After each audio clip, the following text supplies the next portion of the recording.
Hello, welcome to Z Murray Design. Let's create an upcycled bleach denim jacket. So let's get started. I begin by piecing denim pieces together, and I top stitch each of the pieces as I sew them on. Some of the pieces have pockets, some are from previous projects. The one that has the queen iron-on from a previous project. And I just piece everything together until I get yardage. I'm using an upcycled sweatshirt that you've seen me use before to create this jacket. The sweatshirt is my pattern piece. I get my sweatshirts 2 sizes larger than what I wear, and I get them in a men's size because it fits across the bust better, and the wrists are wider and the sleeves are longer.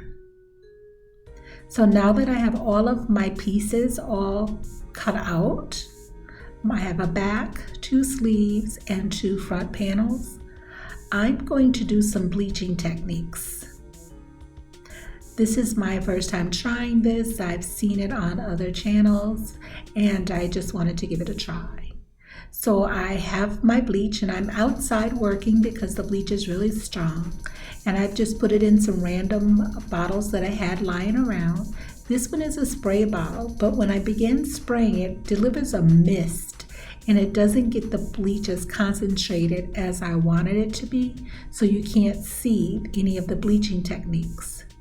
The next bottle, the bleach is in a dropper, and so as I begin splattering more and getting closer to the denim, you can see the bleaching technique beginning. I wanted more of a bleaching technique, so I started pouring it in my hand and then splattering it on and even rubbing some in. Now, one of the things that I did find that surprised me, not all of the denim was bleaching. Some has some synthetic products mixed in with the denim, so it didn't bleach.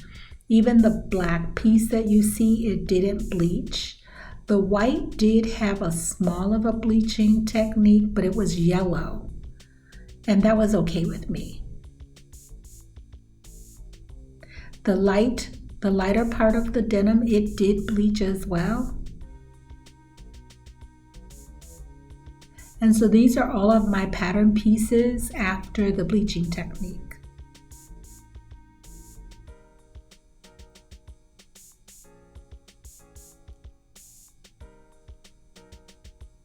So this is everything that I have. I have 2 of the sleeves, and you can see the bleaching technique. I did wash and dry everything, and before I washed and dried, I did serge all of my raw edges on the pattern piece, just to keep the fraying at a minimum. Next, I'm going to add some paint splatters to this. You've seen me in the past with my Derwent Intense chalk, and I shave off the chalk and I add water to the bottles and spray. But you see the pink there on there, it was too muted, and so I moved to my fabric paint. And I just got the fabric paint in a set from the box store, and I'm just splattering it on with a stiff bristled brush that you would use for stenciling. And I'm just picking up the paint, and if it becomes a bit too puddled, I just kind of spread it around. And I'll just continue to do this on all of my pattern pieces. I chose 2 colors, the pink and the yellow. And these are my pattern pieces after my paint splatter technique. Now the iron-on that I have there that says Queen, I got that from the Dollar Tree, and I did find another one that I have in my stash that I'm going to put on the other side of the front panel. I'll do that after my paint dries.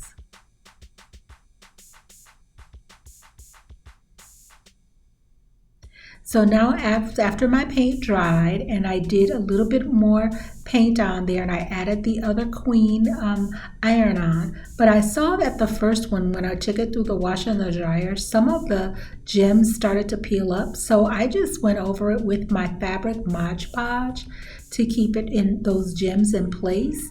And also on my iron-ons, I ordered these from Temu, but when I got them, they didn't have any sticky on the back. So I had to put those on with the fabric Mod Podge. And I put on the other queen iron-on from the Dollar Tree. And again, I went over it with the fabric Mod Podge just to keep those gems in place. I added more iron-ons to the other pieces on the back, on the sleeves, and on the front. And here are all my pattern pieces. I did add more fabric paint. I added some glitter fabric paint, and I outlined some of the bleach splotches. And then I also went back over it again and added some more splatter of the pink and the yellow colors on there for the paint. Now I do want a lining, so I created a scrappy lining with some 3.5-inch squares I had in my stash. I added pockets. I sewed those together to create strips, and then I sewed the strips together to get the yardage. And again, using that red sweatshirt as my pattern pieces, I cut out all of my pattern pieces, 2 fronts, 2 sleeves, and a big back panel. So I'm going to start putting it together. This is my back panel, right side up. This is the lining. I'll put the front panel, and I'm going to attach these at the shoulders first. So right sides are facing, matching up my shoulder seams. Sew at a 1/2-inch seam allowance, back stitching at the beginning and the end. And I'm going to press the seam toward the front panel. Now I'm going to attach the sleeve. You see my shoulder seam and my 2 underarm seams. I'm going to find the center of my sleeve, making sure that the right sleeve goes on the right side of the panel. I'm going to match that center sleeve with the shoulder, and then match my 2 underarms, my front underarm seam and my back underarm seam, and then I will continue to fill in with pins and easing if I needed to, and then back stitching at the beginning and the end. I'm going to sew that sleeve on, and again with a 1/2-inch seam allowance, pressing my seam toward the sleeve on both sides and just checking if I have any puckers anywhere. So now let's sew down the side seam. I'm going to match my underarm seam first, making sure that they match.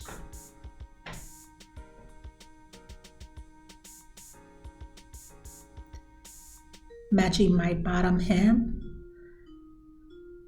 And then I'll match the wrist. And I'll pin all of those 3 spots in place first, and then I'll ease in that side seam, and also the side seam with a 1/2-inch seam allowance, back stitching at the beginning and the end. And I'll do that on both sides. Now it's starting to look more like a jacket. So everything is sewn in place. I'm going to turn it right side out and give it a good press. And now you can see the jacket is coming together. This is the lining, and you see I've added pockets to the inside. I didn't add pockets to the outside of the denim because I didn't want to cover up any of the design. So I'm going to take that back panel right side up. I'm going to put my front panels right sides facing and pin in place at the shoulder seams. So a 1/2-inch seam allowance at the shoulder seam. Back stitching at the beginning and the end. Now these seams I pressed open just to help reduce the bulk. You can put a top stitch on either side of the seam just to add more detail at this point. So now I'm going to sew on my sleeves.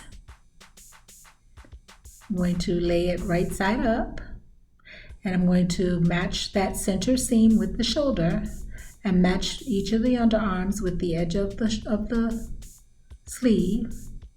And then I'll ease in all the way around, pinning everything in place.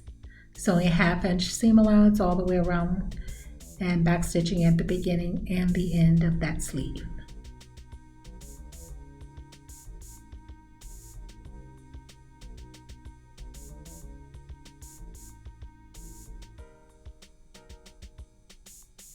Now that my sleeves are all pinned in place, I'm going to sew them in place, and then I will press these sleeves. I will press that seam open just to, again, help reduce the bulk.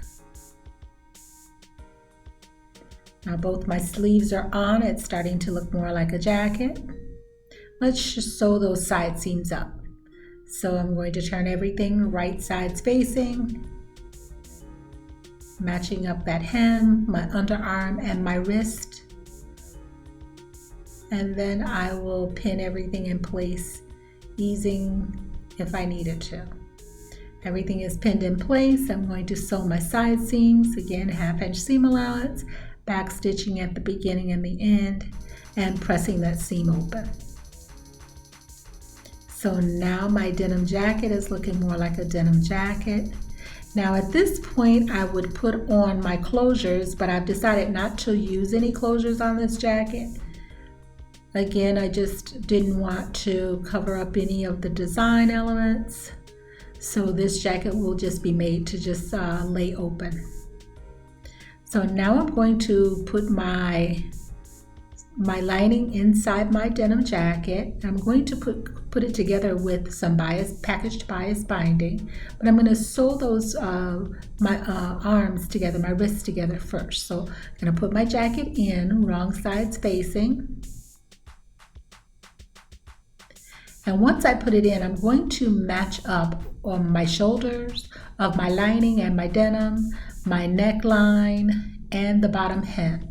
I'm going to match that up just to make sure that everything is lying the way it's supposed to.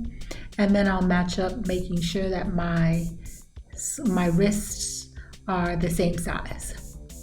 So now I'm going to find the center wrist. I'm going to find the center on the lining and put 2 pins in the center, 1 pin at the wrist, and do the same on the denim. That way, when it's time for me to sew these together, I'll know which is the center top and which is the wrist. So now everything has a pin there. It's time to sew that seam. On the inside, I'm going to take my lining out, leave my lining wrong side out, turn my denim sleeve wrong side out. I'm going to find that top center where I put the 2 pins, match those together with right sides facing. And next I'll find the wrist, the underarm. That's 1 pin, and I will match those up and pin those in place, right sides facing, and then continue pinning all the way around each of the wrists on the lining and the denim, right sides facing.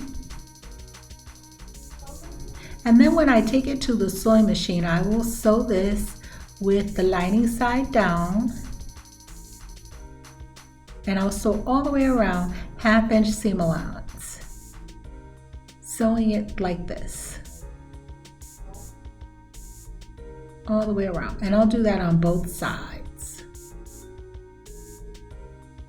Now that everything has been sewn, I'm going to now tuck my lining back into the denim. So tuck your sleeve right back into your denim sleeve and pull it out so that your lining does not extend beyond your denim. I'm just trimming some stray threads, and then I'll take this to the ironing board and give it a really good press. You can top stitch these the bottom of the wrist sleeve if you'd like at this point. But I've always wanted to try that technique, and this is my first time trying. It took me 4 tries to get it right. So I'm hoping that the directions that I just gave you help. So next I'm going to attach my bias binding to attach my lining and my denim together and to cover up all my raw edges. So I'm going to match my shoulder seams, my neckline, all together, match my hem, pin everything in place. So before I attach my bias binding, I'm going to take it to the sewing machine and do a top stitch all the way around, about 1/4 inch from the edge. Now my bias binding is packaged binding, and I'm using 2 packages. They are 6 yards each, so about 12 yards of bias binding. And I've attached those 2 packages together on the diagonal. Now my lining and my denim are attached together with my basting stitch. I'm going to start at the back attaching my bias binding, and I'm going to sew it from the denim side and I'll turn it under. So I will sew right side spacing of that binding right to the denim, leave about a 10-inch tail to attach it, and I'm going to make sure to miter at each of my corners. Now my binding has been attached and I'm now going to fold it toward the lining, pinning everything in place, and I will do a decorative stitch to attach my binding. You can also stitch in the ditch with a straight stitch at this point, but just to add a bit more detail, I will use a decorative stitch, mitering my corners at my hems and mitering my corners at my neckline, sew that in place, and my jacket is all done. I've had these denim scraps in my stash for a while, wanting to try this project, and I'm so glad I did. It just turned out so beautiful. My 3-inch squares of my scraps, fabric scraps, is just adorable. I absolutely love this project. I think the only thing that I would have done differently is not to put so much paint splatter on there, and maybe just not made it so busy with the paint. But other than that, I really like this project. And I hope you like it too, and I hope you give it a try. Thanks for watching.